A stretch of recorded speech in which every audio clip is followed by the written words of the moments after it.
খাম্বা আছে বিদ্যুৎ নাই, খাম্বা আছে বিদ্যুৎ নাই, খাম্বা আছে বিদ্যুৎ নাই, খাম্বা আছে বিদ্যুৎ নাই, খাম্বা আছে বিদ্যুৎ নাই। আসলে ভাইরা, এই কথাটা বললাম এই জন্য, রাতে যখন ঘুমাতে যাই, আল্লাহু আকবার, ঘুমাতে যাওয়ার সাথে সাথে কারেন্টটা যায় চলে, আর ঠিক একটার পরে দেড়টার দিকে কারেন্টটা আসে।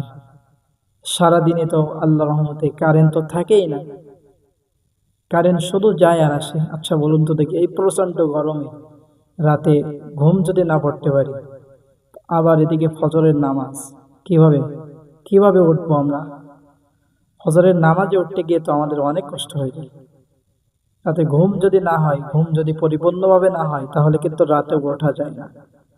এই জন্য বাংলাদেশ সরকারকে বলবো, সরকার বাহিনীদেরকে বলতে চাই যে আপনারা দেশ চালাতে না পারলে পদত্যাগ করুন, আর ভালোভাবে দেশ চালাইতে পারলে ভালোভাবে দেশ পরিচালনা করুন, না হইলে আপনাদের ক্ষমতায় থাকার দরকার নাই।